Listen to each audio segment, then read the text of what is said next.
यहाँ पे हम लगातार आज 14वां दिन बैठे हुए हैं। मेरा पैसा बाकी है। कोयला व्यापार हमारा चलता था संतोष अग्रवाल जी के साथ। कोयला लेन देन के क्रम में 4 करोड़ 61 लाख रुपया बकाया रह गया है। उनके पास लगातार 15 दिन हम आए घर पे मिलने के लिए, उन हमसे मुलाकात नहीं किए। मजबूरी बस हम फिर यहाँ पे आज 14 दिन से 24 घंटा बैठे हुए हैं। उनके घर के आसपास किसी तरह अपना जीवन बसर करने को मजबूर हैं। यहीं पे रहते हैं, 2-4 घंटा मंदिर में दोपहर में विश्राम करते हैं।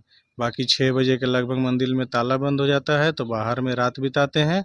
लेकिन आज तक उनके द्वारा कोई पहल नहीं किया गया है। किस चीज़ का पैसा बाकी है, कितना पैसा बाकी है? कोयला का पैसा बाकी हुआ है। कोयला का वो हमसे खरीदते थे, 4 करोड़ 61 लाख रुपया बकाया है। और इसमें पूर्व में हम लोगों के बीच में 23 दिसंबर 2024 को सरघाटी न्यायालय में अधिवक्ता अजीत कुमार के समक्ष एक इकरारनामा तय किया गया था।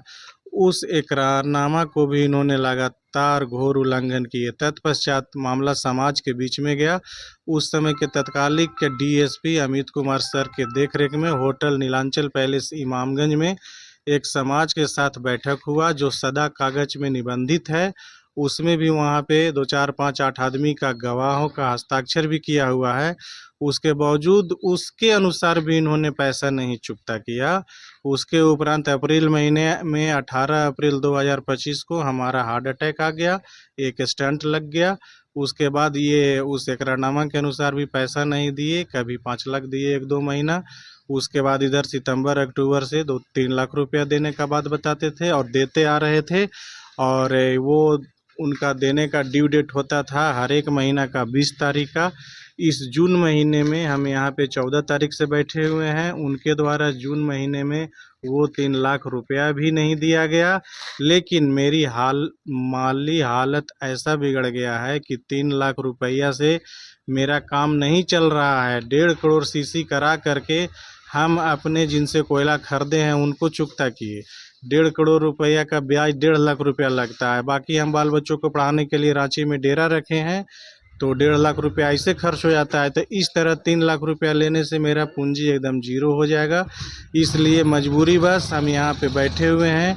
किसी भी परिस्थिति में हमको पूरा पैसा मिलना चाहिए, चूँकि बैंक को भी चुकता करना है 1.5 करोड़ रुपया और बाज़ार में भी चुकता करना है और आगे व्यापार भी करना है। ये हम लोगों के बीच में मोटा मोटी 2.5 साल से हम इनके द्वारा पीसे जा रहे हैं। कब तक अब ये बैठे रहेंगे ऐसे?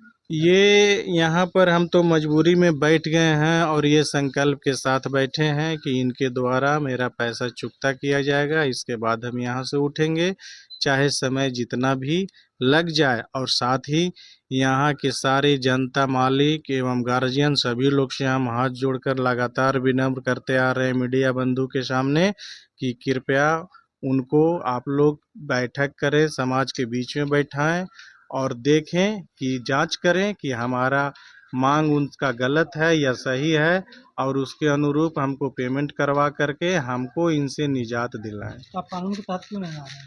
हम कानून के तहत ऑलरेडी जा चुके हैं। जो कोर्ट में एग्रीमेंट हुआ है वो कानून के तहत ही हुआ है। उस बात को ये कहाँ मान रहे हैं। इन जनरल लेन देन का मामला जो है वो कानून में जब जाता है तो उसमें भी समय लगता है। वस्तु स्थिति ऐसा नहीं है कि हम कानून में जाएं और अब हम अस्वस्थ हो चुके हैं, स्टंट लग चुका है, हम कोर्ट कचहरी दौड़ने की स्थिति में नहीं हैं। इसलिए हम समाज के सामने हाथ जोड़ करके हम अपना न्याय की गुहार लगाते हैं। पूर्व में कोर्ट में इकरारनामा हो गया, उसके अनुसार वो हमको पैसा दिला दें, हम यहाँ से चले जाएंगे। वो व्यक्ति कौन है सर जिनके साथ कारोबार कर रहे हैं तो इस तरह की समस्या है?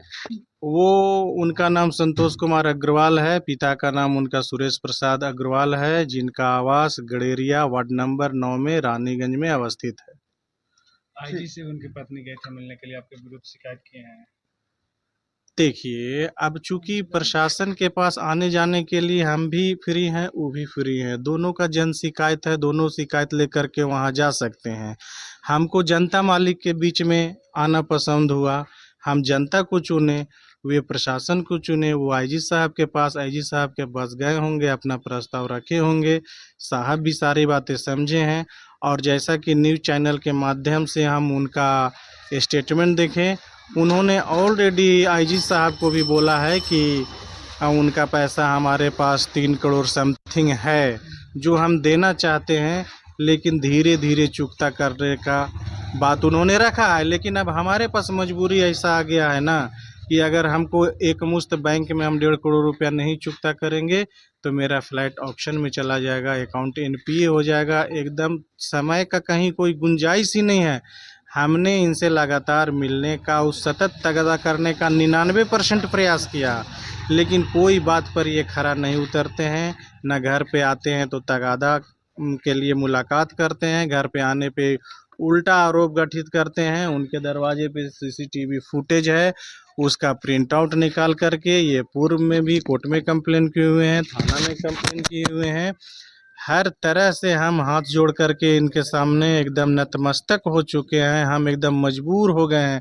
1% में हम यहाँ पर बैठ करके अपना जीवन यापन कर रहे हैं और मेरा यही संकल्प है और पूरे आम आवाम जनता मालिक से यही गुजारिश है कि कृपया मेरा पैसा दिला दिया जाए। खराब कोयला दे करके जो है सो उनसे आपने पैसा कमाया। देखिए, जहाँ तक 2 नंबर कोयले की बात है तो इसका ऑडियो आज से पूर्व मीडिया में हमारे उनके बीच में एक बातचीत हुई से उस संदर्भ में उसका ऑडियो वायरल हुआ है मीडिया के माध्यम से। उसमें ये प्रूफ है, हमने उनको साफ शब्द में मना किया है, किसी तरह का भी 2 नंबर काम हम नहीं करते हैं। दूसरी बात, एक एविडेंस के तौर पर हमसे उनका जितना भी ट्रक का जितना भी गाड़ी संख्या का कारोबार हुआ है, रेंडम कहीं से भी 10-20 गाड़ी, पूरे व्यापार में कहीं से भी 10-20 गाड़ी, 50 गाड़ी या पूरे नंबर ऑफ ट्रक्स की जांच करा ली जा सकती है। सारे गाड़ियां हमारी कोलियरी से निकली है जो मैंने इनको दिया है। एक छटाक भी अवैध धंधा नहीं दिए है। ये आरोप और प्रत्यारोप के दौर में ये हम पे आरोप ऐसा गठित कर रही हैं जो एकदम बेबुनियाद है, एकदम निराधार है। एक गाड़ी वो हमको साबुत नहीं दे सकते हैं कि हम उनको अवैध कोयला दिए हैं। अवैध कारोबार से हम जुड़े ही नहीं हैं। जिसका वैध कारोबार का पैसा नहीं मिल रहा है 4 करोड़ 61 लाख, उसको अवैध की जरूरी ही क्या है। नाम बता दीजिए। मेरा नाम धर्मेंद्र सिंह उर्फ मुन्ना सिंह हुआ। मेरा पैतृक निवास ग्राम सोनपुर, पोस्ट कौरा, थाना प्रतापपुर, जिला चतरा है। मेरा वर्तमान पता peace palace 2D phase 1 peace road Lalpur है।